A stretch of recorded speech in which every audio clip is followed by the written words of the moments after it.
Oke boys, kembali dengan saya. Jadi setelah semua kekecewaan yang kita telan mentah-mentah karena kegagalan timnas Indonesia lolos ke Piala Dunia, ada beberapa tanggapan dari salah satu pengamat sepak bola. Dia bilang gini, kalau mau kritik itu jangan bawa-bawa sentimen pribadi. Oke, oke, tapi setahu gue selama ini kita itu kritik masih wajar kok. Banyak orang yang kritik masih wajar, masih membahas ke sepak bola, nggak ke pribadi. Clipper nggak membahas soal kehidupan pribadinya kayak keluarganya apalah segala macam. Toel bilang jangan bawa STY, bawa nama STY. Ya nggak bisa boy, kita itu harus menghadirkan parameter yang pas.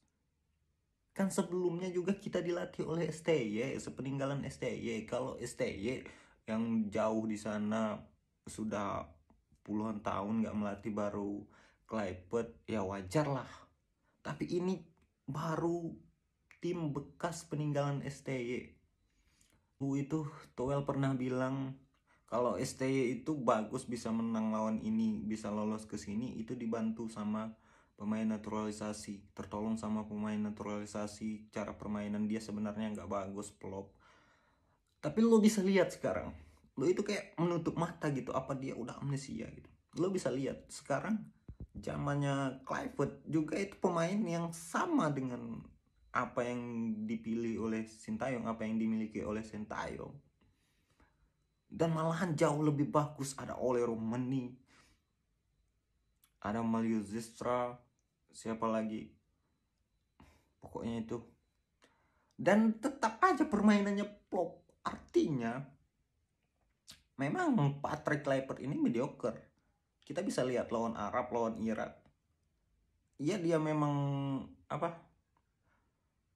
mengatakan bahwa mereka akan bermain total football. Total hancur ini bos, total hancur. Betul. Ketika lawan Arab kita nggak kelihatan sama sekali, lini tengah kita bolong. Benar-benar bolong, Arab main individu. Ketika lawan Irak juga permainannya plop bos. Plop, gue katakan plop. Itu nggak ada keluar dari tekanan main build up kayak yang ditunjukkan oleh era Sintayong dulu.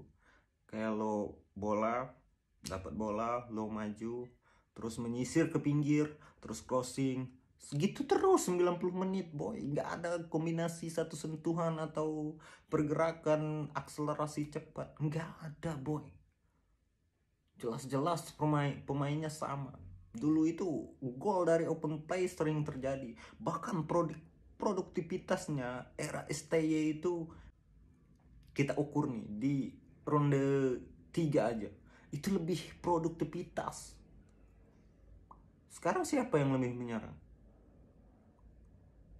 Dan permainan STY, gaya permainan STY itu kelihatan sekali. Walaupun kita bertahan, tapi nggak pernah terjadi yang namanya shot 0 on target. Nggak pernah terjadi sama sekali, walaupun kita main bertahan.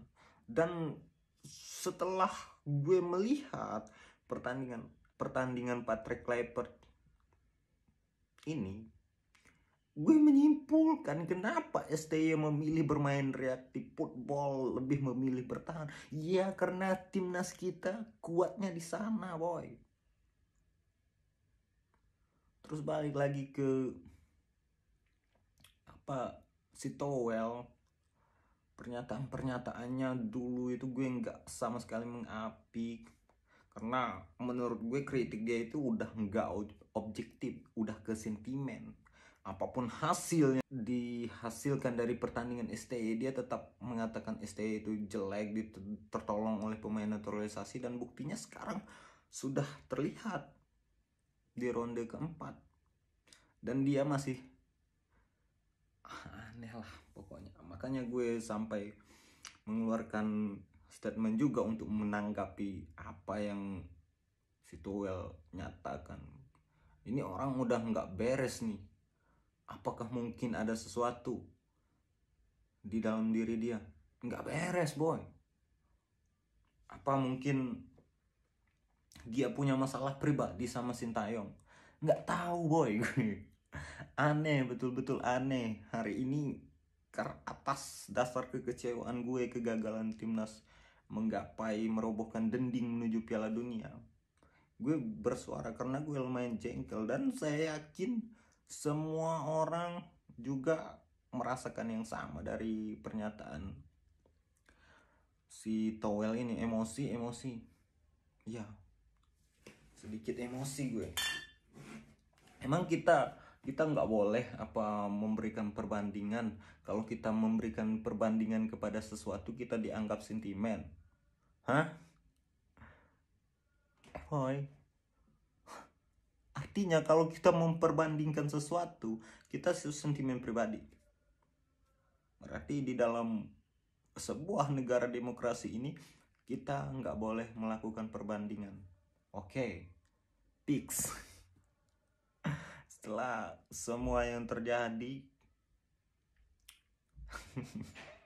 ini video mungkin satu-satunya video gue menanggapi orang yang nggak jelas. Menurut gue si Towel itu betul-betul manusia yang tidak jelas. Dari zaman STY lah, gue kalau lihat video dia langsung gue skip. Dan sekarang itu atas kekecewaan terhadap timnas, bukan karena gue peduli sama si Towel dia mau ngomong apa, nggak apa-apa. Tapi gue juga peduli sama semua orang. Kita timnas, fans timnas pasti merasakan hal yang sama, kekecewaan yang mendalam.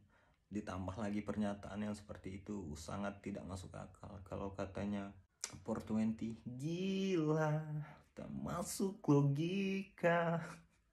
Ini benar-benar nggak masuk logika, boy. Oke, saya rasa cukup di situ dulu. See you next video.